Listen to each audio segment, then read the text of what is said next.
এত মন খারাপ কেন আপনাদের? আমি সালাম দিয়েছি, হাতে গোনা কয়েকজন উত্তর দিয়েছেন। আমি আরেকবার সালাম দেবো, একটু হাসি মনে উত্তর দেবেন, একটু ভালোবাসা দরকার আছে না? আসসালামু আলাইকুম ওয়া রাহমাতুল্লাহি ওয়া বারাকাতুহু। একটু আওয়াজ দেন নারী তাকবীর, আরেকটু প্রাণ ভরে নারী তাকবীর। আওলাদে মুজাদ্দিদ জামান ভাইজান হুজুর কিবলা সিলসিলায়ে হক মুজাদ্দিদ জামান, নারী তাকবীর। আলহামদুলিল্লাহ। ভাইজান বেসটাকে কমান তো, এরকম হচ্ছে কেন? বেস কাম আছে, টনটাকে একটু দেন। হ্যাঁ, মেন মেশিনে দেন, যদি অসুবিধা হয় বক্সের আওয়াজ কমিয়ে দেন। মেন মেশিনের টনটাকে বাড়ান। যে সমস্ত ভাইরা আশেপাশে ঘোরাঘুরি করছেন, বাড়িতে আছেন, রাস্তায় আছেন, সময় নষ্ট না করে স্বল্প সময় দুনিয়ার ব্যতিব্যস্ত থেকে নিজেকে আলাদা করে পবিত্র মজলিসে চলে আসেন। যারা দাঁড়িয়ে আছেন, অনুরোধ করব, এত সুন্দর সাজানো গোছানো বাগান, আপনার জন্য জায়গা করা আছে, একটু ভিতরে এসে বসেন, আল্লাহ খুশি হবে। যারা দূরে আছেন একটু কাছে আসেন না একটু। অনেক মানুষ আছে রাত জাগার পরে কষ্ট একটু হচ্ছে, এখন মনে হবে যে আমরা বাড়ি যাই, শয়তান আমাদেরকে আপ্রাণ চেষ্টা করবে ঘরে নিয়ে যাওয়ার। আজকে ইমানদারগুলো প্রমাণ করে দিয়েছে, শয়তানের ধোঁকা ইমানদারকে ঘরে নিয়ে যেতে পারেনি, আর পারবেও না ইনশাআল্লাহ। আমরা আজকে রাত জাগছি, হয়তোবা কিছু মানুষ এখানে বসে আছি, আমার আল্লাহ যখন মনে করেন রাত 2টোর সময় ঘর থেকে বার করে হসপিটালে বেডে নিয়ে যেতে পারেন না? পারেন কি পারেন না? আমরা শুধু এখানে রাত জেগে বসে আছি না, হসপিটালের চাতোয়ালে কিছু মানুষ আছে, আছে না নেই? হসপিটালের বেডেও কিছু মানুষ আছে। অবস্থা ভারী ভারী লাগছে, তো হালকা পাতলা হলে ভালো। বলছেন বেশ কেটে দিয়েছেন, ধরছে কেন বুঝতে পারছি না। হিসাব বলছে বেশ আছে। আমি একদম মেপে কথা বলি, দলিল ভিত্তিক কথা বলবো। যতক্ষণ কথা বলবো রাত 12টার পর তো ঘুম ঘুম ভাব থাকে। 8টা-10টার সময় রজ আলাদা, আর 12টার সময় রজ আলাদা। আপনারা যদি একটু ধৈর্য ধারণ করে বসেন, একটু আমাকে গুছিয়ে সময় দিতে দেন, যতক্ষণ থাকবো ইনশাল্লাহ হক আদায় করার চেষ্টা করব। যারা আমার রজ অনলাইনে শুনেছেন জানেন, আমি একদম মেপে কথা বলা মানুষ, দলিল ভিত্তিক কথা বলা মানুষ। আমি বলি ওয়াজ আলাদা, হক আদায় আলাদা। যারা আমার সামনে বসেছেন, আমি যদি মনে করি আপনাদের হক আদায় করব, সেটা আল্লাহর জন্য চেষ্টা করবো আলাদাভাবে। আর যদি মনে করি খুশি করব, বক্তার সামনে বসে থাকা মানুষদের খুশি করতে খুব একটা কঠিন না। এমন এমন কথা বলে দেবো, খুশি হয়ে যাবে। কিন্তু বলুন, আজকে মাহফিলের পিছনে কমিটি ভাইদের অক্লান্ত পরিশ্রম আছে না নেই? আছে না? জিজ্ঞাসা করবেন এই পরিশ্রম কিসের জন্য, বলবে আল্লাহর জন্য। আজকে জলসার পিছনে যেমন কমিটিদের শ্রম, গ্রামবাসীর আর্থিক সহযোগিতা, টাকা পয়সা, কষ্টের টাকা দান করেছে না নেই? এই দান আছে। যদি বলেন দান কিসের জন্য, বলবো আল্লাহর জন্য। আপনারা এখানে কষ্ট করে বসে আছেন কিসের জন্য? আল্লাহর জন্য। আর আমার এখানে কথাটা কার জন্য হওয়া দরকার? আল্লাহর জন্য। এই জন্য কোরআন হাদিসের থেকে ভালো কথা পৃথিবীতে আর কিছু নেই। এর বাইরে কথা বলে আপনার মন খুশি করার পারমিশন একজন আলেমেরও নেই। যারা আমার সামনে বসেছেন, পরবর্তী সময় বসবেন, আমি নেমে যাওয়ার মুহূর্তে প্রত্যেকটা মানুষের জন্য মনে হয় আজকে মাহফিল থেকে কিছু পেয়েছি, এইটুকু দরকার আছে না নেই? আর আল্লাহ যদি আমাকে হায়াত রাখে, যতক্ষণ সময় দিয়েছেন, যদি বলতে পারি শেষ পর্যন্ত হিসাব মিলিয়ে দিয়ে যাবো কিছু পেয়েছেন কিনা ইনশাআল্লাহ। আউযু বিল্লাহি মিনাশ শাইতানির রাজীম।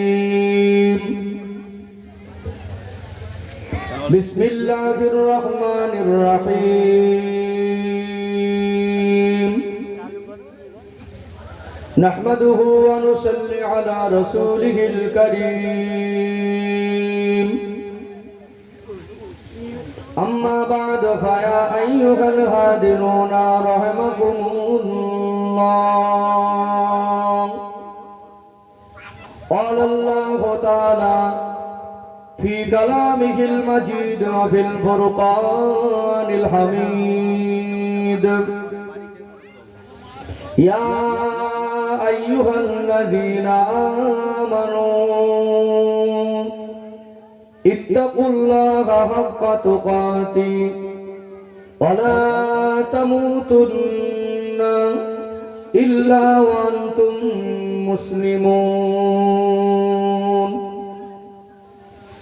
قال رسول الله صلى الله عليه وسلم: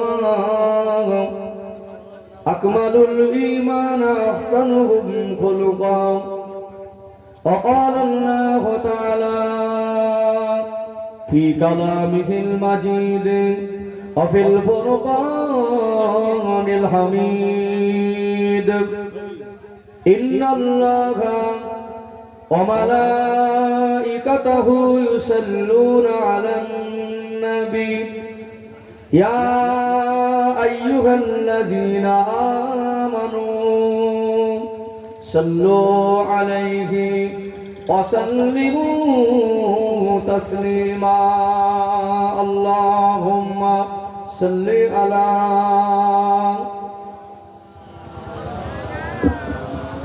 وعلى آل سيدنا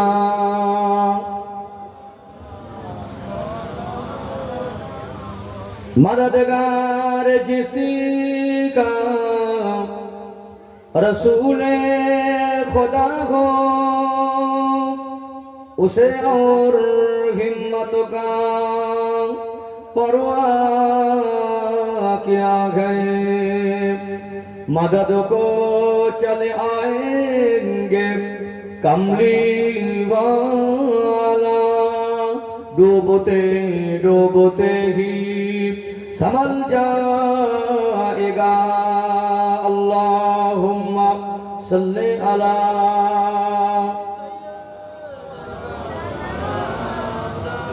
व अला आलि सय्यदिना ला मक़सूदा इल्लल्लाह ला मौजूदा इल्लल्लाह ला मक़सूदा इल्लल्लाह ला मौजूदा इल्लल्लाह ला मतलूबा इल्लल्लाह ला महबूबा इल्लल्लाह बोलो ला इलाहा इल्लल्लाह ला इलाहा इल्लल्लाह ला इलाहा इल्लल्लाह মুহাম্মাদুর রাসূলুল্লাহ সকলে বলুন সাল্লাল্লাহু আলাইহি ওয়াসাল্লাম। সম্মানিত উপস্থিতি, প্যারা হাজিরানে মাজলিস, উপস্থিত অধ্যকার মাহফিলের সঞ্চালক তথা সম্মানিত সভাপতি সাহেব, মুআজ্জাজ মুহতারাম উলামায়ে কেরাম, সম্মুখ উপবিষ্ট বয়োজ্যেষ্ঠ দিনদার পরহেজগার আল্লাহওয়ালা মুরব্বী বাপজানেরা, আমার সমবয়স্ক বয়কনিষ্ঠ স্নেহের ভাইরা, পর্দার অন্তরালে অবস্থানরতা পর্দানাসীনা শিক্ষিতা ধার্মিকা সম্মানিতা মমতাময়ী আমার মায়েরা বোনেরা, সকলকে জানাই প্রাণ ও ঝাড় পাড়া হৃদয় নিংড়ানো আন্তরিক শুভেচ্ছা ও ভালোবাসা। সকলে সমবেত হয়ে সর্বপ্রথম আল্লাহ পাকের শাহী দরবারে শুকরিয়া জ্ঞাপন করি যে আল্লাহ পাক সুস্থ শরীরে দুনিয়ার ব্যতিব্যস্ত থেকে আলাদা করে তাহাজ্জুদের রক্তে আমাকে আপনাকে এখনো পর্যন্ত পবিত্র মজলিসে হাজির থাকার মতো তৌফিক এনায়েত করেছেন।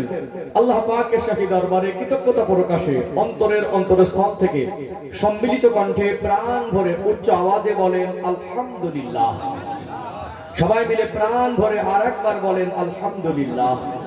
আল্লাহ পাকের প্রশংসার পরপর অসংখ্য দরুদ ও সালাম প্রেরণ করি সর্বকালের সর্বযুগের সর্বশ্রেষ্ঠ মহামানব, যিনি বিশ্ববাসীর জন্য রহমত, সেই প্রিয় নবীর পবিত্র রওজা আতহারে দরুদ সালামের ঝর্ণা ধারা অজস্র ধারায় বর্ষিত হোক।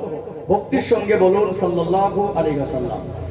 সম্মানিত উপস্থিতি, আমার পূর্বে আপনারা গুরুত্বপূর্ণ আলোচনা শ্রবণ করলেন। এসেছি আমি অধম গুনাহগার, আপনাদের সন্তানের মতো, ভাইয়ের মতো। আমার জন্য দোয়া করেন আল্লাহ পাক আমাকে ইখলাসের নিয়তে শরীয়তের দৃষ্টিকোণ থেকে গঠনমূলক উপযুক্ত সংক্ষিপ্ত কিছু আলোচনা করার তৌফিক দান করেন, বলেন আল্লাহুম্মা আমিন। যখন একজন আলেম বয়ান করতে বসে, আলেমের অনেক বড় দায়িত্ব। আপনারা আমার লম্বা জামা দেখেছেন, আমার ফেস কাটিং দেখেছেন, মনে করছেন অনেক বড় আলেম, কিন্তু সবথেকে বড় কথা এই যে আস্থা ভরসা ভালোবাসা, আস্থা ভরসা ভালোবাসা নিয়ে আমার সামনে বসেছেন, আমি আপনাদেরকে কি দিতে পারবো, এটা সব থেকে বড় জিনিস। ঠিক বলছি না ভুল বলছি?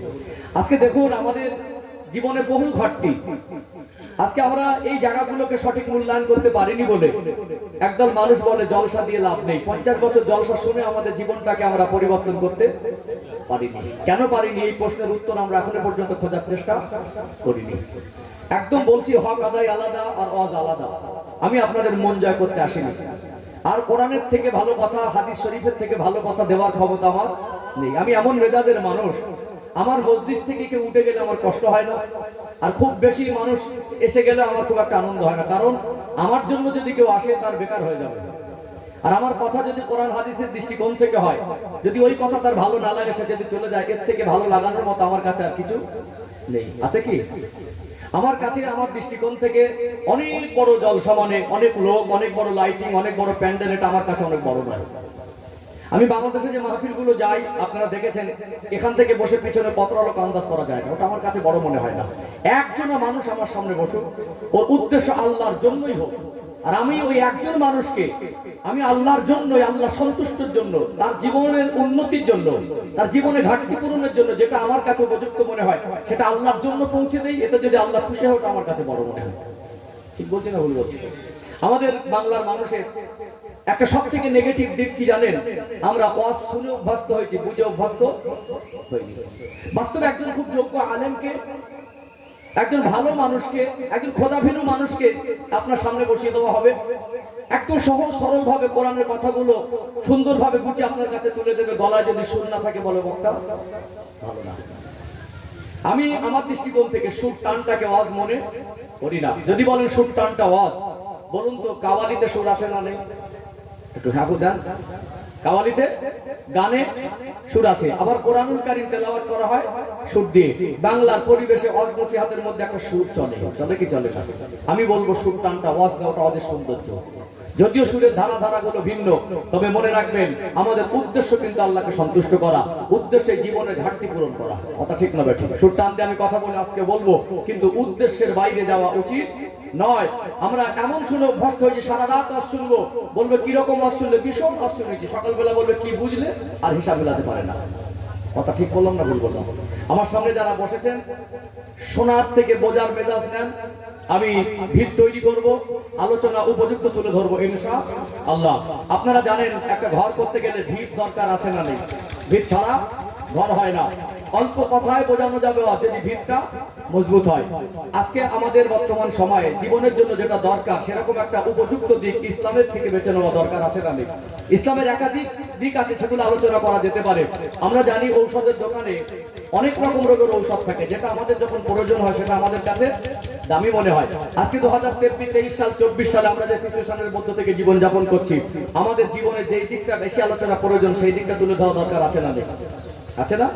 একটা মানুষের যদি পেটের যন্ত্রণা হয়, যন্ত্রণা কমার ঔষধটা আগে দরকার না ভিটামিনটা আগে দরকার? যন্ত্রণা কমার দরকার আগে না? এই জন্য উপযুক্ত বায়ান বক্তব্য দরকার আছে না নেই? আছে না? আপনারা আমার একটু সহযোগিতা করবেন। আপনারা পাগলের মতো, বোবার মতো হয়ে বসে থাকবেন, আমি আমার মতো করে বকে যাবো, এইভাবে হয় না। একটু চোখে মুখে সম্পর্ক দরকার আছে না নেই? ভালোবেসে পৌঁছে দেবো, ভালোবেসে গ্রহণ করবেন। আল্লাহ যেন আমল করার তৌফিক দেন, নিয়ত রাখেন, যা কিছু আল্লাহ সঠিক বলাবেন, সঠিক শোনার তৌফিক দেবেন, বোঝার তৌফিক দেবেন, আমরা যেন আমল করতে পারি, আল্লাহ পাক তৌফিক দান করেন, বলেন আল্লাহুম্মা আমিন। বাস্তবকে সামনে রেখে উপযুক্ত গঠনমূলক আলোচনার আশা রেখে কোরআনুল কারীম থেকে ছোট্ট একটি আয়াতে কারিমা তেলাওয়াত করেছি। তার সাথে সাথে নবী পাকের পবিত্র জবানে বর্ণিত অগণিত হাদিস থেকে ছোট্ট একটি হাদিসের টুকরা পেশ করেছি। সংক্ষিপ্ত ভূমিকার মাধ্যম থেকে উপযুক্ত আলোচনার বিষয়বস্তু খুঁজে নেব ইনশাআল্লাহ। যে আয়াতে কারিমা তেলাওয়াত করেছি, কোরআন শরীফে টোটাল 30 পারা আছে। চতুর্থ নাম্বার পারা, দ্বিতীয় নাম্বার পৃষ্ঠার শুরুতে পাবেন। 114টি সূরা আছে। তৃতীয় নাম্বার সূরা, সূরার নাম সূরা আল ইমরান। এই সূরা আল ইমরানের 102 নম্বর আয়াত। আল্লাহ পাক আমাকে আপনাকে উদ্দেশ্য করে বলছেন, ইয়া আইয়ুহাল্লাযীনা আমানু, হে বিশ্বাসী বান্দা বান্দীরা, ইত্তাকুল্লাহা হাক্কা তুকাতি, তোমরা আমি আল্লাহকে ভয় করার মতো ভয় করো। ওয়ালা তামুতুন্না ইল্লা ওয়া আনতুম মুসলিমুন, মধ্যে যদি হয় পরিপূর্ণ মুসলমান না হয়ে মৃত্যুবরণ করো না। আমি জানি আয়াত আপনাদের মুখস্থ, কিন্তু এর ব্যাখ্যা বিশ্লেষণে আমি যখন যাবো তখন বুঝতে পারবেন যে মুখস্থ আছে আর ভিতরে বোঝার কি ছিল। একটা হলো তরজমা আর একটা হলো তাফসীর। একটা আরবি টু বাংলা ট্রান্সলেট করা, শব্দার্থ করা, আর আল্লাহ যে উদ্দেশ্য করে আমাদেরকে বলেছেন সেটাকেও বোঝা। দুটোর মধ্যে পার্থক্য আছে না নেই? একটা মানুষ কাঁঠাল চেনে না, তাকে দূরের থেকে হাতে একটা কাঁঠাল নিয়ে বোঝাবো এটা কাঁঠাল, ওটা একরকম বোঝানো। তার সামনে কাঁঠালটাকে ছাড়ালেন বা ভাঙলেন, ছাল বা দানাগুলো আলাদা করে দিলেন, খাদ্য বস্তুটা কেমন হয় তাকে দেখালেন, ভিতরে কেমন পজিশন সেটা দেখালেন, তাকে খাইয়ে বোঝালেন এটা কাঁঠাল। আগে ধরে বোঝাচ্ছিলাম এটা কাঁঠাল, আর ভেঙে ছাড়িয়ে খাইয়ে বোঝানো কাঁঠাল। দুটো বোঝানোর মধ্যে পার্থক্য আছে না নেই? আছে না? এই আয়াতে সূরা আলী ইমরানের 102 নম্বর আয়াতে আল্লাহ ছোট ছোট তিনটে বাক্য বলেছেন। এই তিনটে বাক্যের ব্যাখ্যায় যদি যাই আমাদের জীবনের অনেক ঘাটতি পূরণের তথ্য পাবো ইনশাআল্লাহ। একটু ধৈর্য ধারণ করুন, ভিত মজবুত করে নেই, ওয়াজ বোঝাতে সুবিধা হবে ইনশাআল্লাহ। কারণ এখানে আমার দায়িত্ব পালন করতে বসেছি, আপনার মন জয় করতে আমি বসেছি। সম্মানিত ভাইরা, প্রথম বাক্য আল্লাহ পাক বলছেন ইয়া আইয়ুহাল্লাযীনা আমানু, হে বিশ্বাসী বান্দা বান্দীরা, যারা ঈমানদার, যারা আল্লাহকে বিশ্বাস করেছে, যারা মুসলমান, আল্লাহ তাদের সম্বোধন করে বলেছেন। মাদার যে বাক্যটা মিডল পয়েন্ট আল্লাহ বলছেন ইত্তাকুল্লাহা হাক্কা তুকাতি, তোমরা আমি আল্লাহকে ভয় করার মতো ভয় করো। এখানে এইটাই ব্যাখ্যা দেবো, তিনটে ছোট ছোট পয়েন্ট তুলে ধরবো। ভয় করা আর করার মতো করা, দুটোর মধ্যে কতটা পার্থক্য সেটা বোঝা যাবে ইনশাআল্লাহ। আর আল্লাহ পাক কেন ভয় করার মতো ভয় করতে বলেছেন সেটাও বোঝা যাবে ইনশাআল্লাহ। এক নাম্বার পয়েন্ট, পৃথিবীতে একটা মানুষ রাতের অন্ধকারে অথবা মানুষের চোখের আড়ালে গোনা থেকে যদি নিজের জীবন পবিত্র করতে না পারে, তাহলে বুঝতে হবে মানুষটা হয়তোবা আল্লাহকে ভয় করে, পর্যাপ্ত পরিমাণে ভয় করতে পারে না। আমরা মানুষ হিসাবে এমন কিছু কাজ আমরা জীবনে করি বা করেছি মানুষের সামনে করি না, করলে মান সম্মান যাবে, লোকে আমাকে খারাপ বলবে, মানুষের কাছে ছোট হয়ে যাবে, এই জন্য মানুষের সামনে সেগুলো করি না। কিন্তু মানুষের চোখের আড়ালে অথবা দিনের আলো না করে রাতের অন্ধকারে অনায়াসে আমরা কিছু গোনার কাজ করি না। এক আল্লাহর হক নষ্ট করি, নিজের নফসের খায় সাথে পড়ে কিছু গোপন গোনা হয়, যে জেনা ব্যভিচার তো গোপনই হয় নাকি, মানুষের চোখের আড়ালে হয় না। অতএব দেখবেন বান্দার হকের ক্ষেত্রে মনে করুন এই ভাঙড় এলাকার চারটে ছেলে কর্মসূত্রে বোম্বাই গেল, একটা রুম ভাড়া নিল, সকলে গোসল করে লুঙ্গি গামছা মেলে দিল, একজনের সর্দি হলো বা ঘেমে গেল, রুমে এসে দেখছে আর কেউ নেই, তাহলে আমার যদি কোনো সর্দি বা ঘাম মুছতে হয় আমার গামছাটাই ব্যবহার করা দরকার ছিল। রুমে যখন কেউ নেই আমারটা বাদ দিয়ে পাশেরটাকে টেনে নিয়ে আমি ভালো করে গাম বা সর্দি মুছে দিলাম। যদি যার জিনিসটা ব্যবহার করছি ওই ছেলেটা যদি থাকতো তাহলে ওরটা নিতে পারতো না, সামনে একটা কেমন একটা লাগতো, নেই বলে অনায়াসে সেটা ব্যবহার করছে। তাহলে মানুষের চোখের আড়ালে অথবা রাতের অন্ধকারে আমরা যে কাজগুলো করি, বলুন মানুষের চোখে ফাঁকি দেওয়া যায়, আল্লাহর কাছে ফাঁকি দেওয়া কি সম্ভব? আল্লাহর কাছে ফাঁকি দেওয়া সম্ভব নয়। এগুলো দ্বারা বোঝায় আমরা আল্লাহকে হয়তো ভয় করি, পর্যাপ্ত পরিমাণে ভয় করতে পারি না। একটা মানুষের ভিতরে দুরকম চরিত্র দেখা যায়, একটা বাহ্যিক আর একটা আভ্যন্তরীণ। সামনে একরকম আর তার ভিতরের অবস্থানটা আর একরকম। এই দ্বিচারিতা থেকে আল্লাহ সন্তুষ্টির জীবনে ফিরে আসতে গেলে আল্লাহর ভয়টা জীবনে দরকার আছে না নেই? আল্লাহ পাক এই জন্য বলছেন ইত্তাকুল্লাহা হাক্কা তুকাতি, তোমরা আমি আল্লাহকে ভয় করার মতো ভয় করো। এক নাম্বার ক্লিয়ার হলো। একটা যদি বুঝতে পারি তার একটা যেমন আল্লাহর একটা যেমন, একদম ধরে ধরে ধরে ধরে কাট কাট করে বলে যাবো ইনশাআল্লাহ। বোঝার বেজার আছে তো নাকি? ধৈর্য হারিয়ে যাচ্ছেন নাকি? অনেকে আবার বলে সুরটান শুরু না হলে ওয়াজ শুরু হয়নি, এই জন্য তো একটা ভয়ের জায়গা থাকে। আমি একটুখানি ধৈর্য ধারণ করেন, আমি ধাপে ধাপে যাই ইনশাআল্লাহ, আপনারা বুঝতে পারবেন। চলুন সেকেন্ড পয়েন্ট, আর একটা পয়েন্ট তুলে ধরি। আমরা বাংলার মানুষ যারা আমরা মুসলমান, আমাদের নিম্নতম জ্ঞানের মধ্যে থেকে আমরা জানি আমরা সবাই মুসলমান, কিন্তু আমরা সবাই মোমেন নয়। মোমেন আর মুসলমানের মধ্যে পার্থক্য আছে না নেই? যারা মোমেন ব্যক্তি তারা আল্লাহকে অধিক পরিমাণে ভয় করে, তারা আমার রাসূলের আদর্শে জীবনটা আদর্শিত করেছে, তারা আল্লাহর আদেশ নিষেধের মধ্যে থেকে জীবন যাপন করে, আল্লাহর কাছে অধিক প্রিয়। এরকম মোমেন ব্যক্তি আছে না নেই? আমরা বাংলার মানুষ আল্লাহ ওয়ালাদেরকে ভালোবাসিয়া বাসবো। হাক্কানি যারা আল্লাহর ওলি তাদেরকে মোমেন বান্দাদের অন্তর্ভুক্ত করা যেতে পারে, এবং যিনি মোমেন ব্যক্তি তাদেরকে আল্লাহ ওয়ালা বলে সম্বোধন করা যেতে পারে। ভালো মানুষকে কি বলে? ওহ লোকটা আল্লাহ ওয়ালা মানুষ, লোকটা বুজুর্গ মানুষ, লোকটা অনেক দিনদার মানুষ, লোকটা নেককার মানুষ, এই সমস্ত শব্দ চয়ন করি না? একজন মোমেন অথবা আল্লাহ ওয়ালা তাদের জীবন আর আমাদের জীবনের মধ্যে পার্থক্য দেখুন। তাদের জীবনে গোনা আর আমাদের জীবনে গোনার মাত্রা বেশি কম আছে না নেই? আল্লাহ ওয়ালা বা মোমেন বান্দাদের জীবনের থেকে আমাদের জীবনে গোনা বেশি না কম? গোনা বেশি। তাদের জীবনে গোনা কম, আমাদের জীবনে গোনা বেশি। তারা আমাদের থেকে কাঁদেন বেশি না কম? গোনা কম, কাঁদে বেশি, আর গোনা বেশি, আমরা কাঁদছি কম। আমাদের যখন গোনা বেশি, কাঁদার দরকার বেশি ছিল, কাঁদতে পারি না। কান্নার চেষ্টা করলে কান্না আসে না, যেখানে গেলে কান্না আসবে সেই জায়গায় আমরা যেতেও চাই না। তার মানে তাদের অন্তরে আল্লাহর ভয় নামক সম্পর্ক তারা হাসিল করেছিলেন। কথা কি বুঝতে পেরেছেন? একটা মানুষ যদি তার জীবনে কঠিন গোনা করে ফেলে আর ওই গোনাগারকে আল্লাহ ভালোবাসেন, এক শ্রেণীর গোনাগার তাদেরকে আল্লাহ ভালোবাসেন। আপনাদের প্রশ্ন হবে গোনাগারকে আল্লাহ ভালোবাসেন? হ্যাঁ, গোনাগারকে আল্লাহ ভালোবাসেন। তারা কারা? যারা গোনা করার পর অনুতপ্ত হয়, আল্লাহ ভুল করেছে, অন্যায় করেছে, আল্লাহ আমাদের একটা কাজ হয়ে গেছে, এই চোখের পানি ফেলে দেয়, আল্লাহ ওই গোনাগারকেও ভালোবাসেন। বলুন না সুবহানাল্লাহ। আর এই অল্প গোনায় কান্নার মতো পরিস্থিতি আনতে গেলে কি দরকার? আল্লাহ ভয় দরকার। এই জন্য আল্লাহ পাক বলছেন ইত্তাকুল্লাহা হাক্কা তুকাতি, তোমরা আমি আল্লাহকে ভয় করার মতো ভয় করো। 2 নম্বর পয়েন্ট ক্লিয়ার হলো। এই কথাগুলো যদি খুব সুর টান দিয়ে বলতে হতো সহজে বোঝানো যেত, বোঝানো যেত না। রাত থেকে বসে আছেন তো, তাহাজ্জুদের রক্তে আল্লাহ সাক্ষী, এখানে ধোঁকা দেওয়ার জায়গা না। বিশ্বাস করুন, আমি এখন একটা সময় প্রাথমিকভাবে ওয়াজ করতাম, মনের মধ্যে আনন্দ হতো।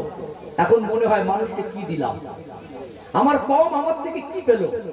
একজন আলেমকে যে পরিমাণে শ্রদ্ধা করে, যে পরিমাণে সুনজরে দেখে, ওই মানুষগুলো আমাদের চোখের সামনে কত ভালোবাসা ভক্তি নিয়ে মানুষগুলো চাতক পাখির মতো একটা আলেমের মুখের থেকে চেয়ে 2 ঘন্টা করে বসে থাকে। ওই মানুষগুলো আমাদের থেকে পেল কি, তাদের জীবনে কতটা উন্নতি হয়েছে, তারা কতটুকু আমাদের থেকে দিন শিখতে পেরেছে, এটা কিন্তু অনেকটা চিন্তার জায়গা। কথা ঠিক না বেঠিক?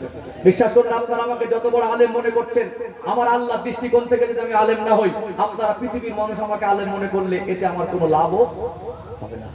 কথা কি রাগ করছেন নাকি? চলুন 3 নম্বর পয়েন্টটা তুলে ধরি ইনশাআল্লাহ। দেখবেন আমরা মানুষ, আমাদের মাঝে মাঝে শরীর অসুস্থ হয় কি হয় না? দাঁত ভারী হচ্ছে তো, কথা বলতে ভালো। শরীর অসুস্থ হয়। আমাদের যখন শারীরিকভাবে অসুস্থ হই, আমরা কঠিন রোগে আক্রান্ত পড়ি, আমাদের ভিতরে একটা ব্যতিব্যস্ততা দেখা যায়, কখন ভালো হবো, কখন সুস্থ হব, এই ব্যতিব্যস্ততা হয় কি হয় না? মাথার যন্ত্রণা হচ্ছে, পাতলা পায়খানা হচ্ছে, বা কঠিন কোনো জটিল রোগ এসে গেছে, আমাদের ওই প্রত্যেকটা মুহূর্ত মনে পড়ে কখন ভালো হবো, কখন ভালো হবো, কখন সুস্থ হব। এই চেতনা আমাদের ভিতরে থাকে কি থাকে না? টাকা নেই, ধার করে চিকিৎসা করি না, ধার করে পাই না, ভিক্ষা করেও চিকিৎসা করি। আমাদের যখন শরীর অসুস্থ হয়, তার জন্য আমাদের সুস্থ হওয়ার ব্যতিব্যস্ততা আছে। যখন আমাদের আমাদের জিন্দগি নষ্ট হয়ে গেল, মনুষ্যত্ব নষ্ট হয়ে গেল, নীতি নৈতিকতা নষ্ট হয়ে গেল, আদর্শ নষ্ট হয়ে গেল, তার মধ্যে আমাদের কোনো ব্যতিব্যস্ততা দেখা। একটা মানুষ একটা দিন চলে গেল, একবার ভালো হবে এই চিন্তা তার মনে জাগিনি। একটা সপ্তাহ চলে গেল, মদ খাচ্ছে তো খেয়েই যাচ্ছে, তার পরিবর্তন হতে হবে সেই চিন্তা তার মনে জাগে না। একটা মাস তার জীবন থেকে অতিবাহিত হয়ে গেল, হাইয়া আলাস সালাহ বলে আমার আল্লাহ 1 মাসের মধ্যে 150 বার ডেকেছেন, একবারের জন্য আল্লাহর ঘরে হাজিরা দিতে পারিনি। তার ভিতরে চেতনা নেই আমার ভালো হওয়া দরকার। কিন্তু যখন পেটের ব্যথা হয়, একদিনের মধ্যে 100 বার মনে হয় কখন ভালো হবে। যখন জ্বর হয়, একদিনের মধ্যে 10 বার মনে হয় কখন সুস্থ হব। যখন পাতলা পায়খানা হয়, 1 মাসের মধ্যে, একদিনের মধ্যে ওই দিনটা কত লম্বা মনে হয়, কখন আমি ভালো হব, কখন সুস্থ হব। এই ব্যতিব্যস্ততা জীবন পরিবর্তনের জন্য কেন নেই? আল্লাহর ভয় নামক জিনিসটা আমাদের জীবনে কম বলে। আল্লাহ এই জন্য বলছেন ইত্তাকুল্লাহা হাক্কা তুকাতি, তোমরা আমি আল্লাহকে ভয় করার মতো ভয় করো। যাদের অন্তরে আল্লাহর ভয়ের পরিমাণ বেশি হবে, তাদের জীবনের পরিবর্তনের জন্য ব্যতিব্যস্ত জিনিসটা থাকবে। কথা ঠিক না বেঠিক? তাহলে এই যে 3টে কথা বলেছিল, দরকার ছিল না? তাহলে মাদার যে বাক্যটা ব্যাখ্যা বুঝতে পারলেন ইনশাআল্লাহ। চলুন লাস্টে যে বাক্যটা আল্লাহ দিলেন, এর থেকে আমরা আলোচনার বিষয়বস্তু বার করে নেবো ইনশাআল্লাহ। দরকার আছে তো নাকি? আলোচনা বুঝতে পারছেন?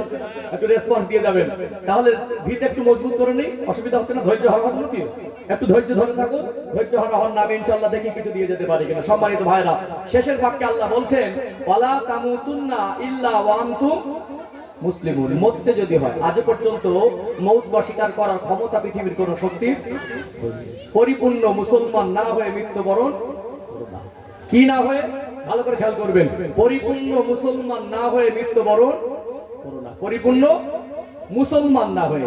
আচ্ছা বলুন, আমাদের জন্ম হয়েছে কোন কার ঘরে? মুসলমানের ঘরে। আমরা জন্ম হয়েছি মুসলমান হয়ে, আমাদের বড় হওয়াটা মুসলমান হিসাবে, আমরা বেঁচে আছি মুসলমান হিসাবে, আর মরতে চাই মুসলমান হিসাবে। আল্লাহ মরণের সময় যেন ইমানের কলেমাটুকু নসিব হয়, এই তো আপনি কি করি না? আই কার্ডে, আধার কার্ডে, প্যান কার্ডে, পাসপোর্টে, জমির দলিলে, জাতিতে মুসলমান। ভালো করে বুঝবেন, জন্ম মুসলমান হিসাবে, জন্ম মুসলমানের ঘরে, বড় হয়েছি মুসলমান হিসাবে, বেঁচে আছি মুসলমান হিসাবে, এর জন্য গর্ববোধ করি না আমরা মুসলমান, আর মরতে চাই মুসলমান হিসাবে। আল্লাহ বলছেন ওয়ালা তামুতুন্না ইল্লা ওয়া আনতুম মুসলিমুন, পরিপূর্ণ মুসলমান না হয়ে মৃত্যুবরণ করো না। এই মুসলমান শব্দের অর্থটা কি? আমার দিকে খেয়াল করুন, এই মুসলমান শব্দের অর্থটা কি? আফসোস এই জায়গাটাই, কত একটা বেসিক পয়েন্টে কত বড় ঘাটতি। বয়স যদি 20, 30, 40, 50, 60, 70 হয়, ওই মানুষটা যদি আজও পর্যন্ত মুসলমান শব্দের অর্থ না বোঝে, ওর দ্বারা পরিপূর্ণ মুসলমান হওয়া সহজ হবে না কঠিন হবে? সুদ বুঝেছি, তাই সমাজে সুদখোর বেড়েছে, ঘুষ বুঝেছে তাই ঘুষখোর বেড়েছে, জেনা ব্যভিচার বুঝেছে তাই জেনা ব্যভিচার বেড়েছে, জুলুম অত্যাচার বুঝেছে তাই জুলুম অত্যাচার বেড়েছে। মুসলমান জিনিসটার বোঝার চেষ্টা করেনি বলে সবকিছু উন্নতি করেছে, আর মুসলমান তার জীবনটার উন্নতি আর হলো না। আচ্ছা আপনি বলুন, আমরা মানুষ হিসেবে এই যে জিনিসটাকে নিয়ে, শব্দটাকে নিয়ে আমরা গর্ব করছি, আমরা মুসলমান, এই শব্দের অর্থ জানা দরকার আছে না? কাউকে আঘাত করা, কাউকে আক্রমণ করা, কাউকে ছোট করা, কাউকে ক্রিটিসাইজ করা, এটা একটা আলেমের দায়িত্ব নয়। অনেকে মনে করেন হয়তো বা কড়া ভাষায় ওয়াজ করলে মানুষ ভালো হবে। পৃথিবীর সব থেকে কড়া বক্তা কেনে কাল থেকে সবাইকে নামাজি করে জানতো, দেখি কি মনে হয়? আমাদের সমাজে কিছু কিছু যুবক ছেলে এরা পেপের মতো উল্টো দিক থেকে পেকেছে। সূরা ফাতিহা বললে জিভ ভরে না, আবার বলে রেফারেন্স লাগবে। আমি 10টা রেফারেন্স দিয়ে আয়াত বলবো, কাল সকালবেলা একটা বলতে পারবে? যদি অবশ্যই রেফারেন্সে কথা বলা ভালো, তাহলে বলতে চাইছি আজকে বলুন, আমরা মনে করি যে এই আলেম ভালো না ওই আলেম ভালো। পৃথিবীর সব থেকে বড় আলেমকে এনে কাল থেকে সবাইকে গ্রামের নামাজি করে জানতো, দেখি। আমি এই বিশ্বাসে বিশ্বাসী না, মানুষকে পড়া ভাষায় বললেই মানুষ ভালো হয়ে যাবে। ভালো হওয়ার রাস্তা আলাদা, ভালো হওয়ার পন্থা আলাদা। আমরা নিজেরা ভালো না হয়ে রাস্তা না খুঁজে আমরা ছেড়ে দিই জলসা কমিটির বক্তার ঘাড়ে, ওরাই ভালো করে দেবে। কথা ঠিক না বেঠিক?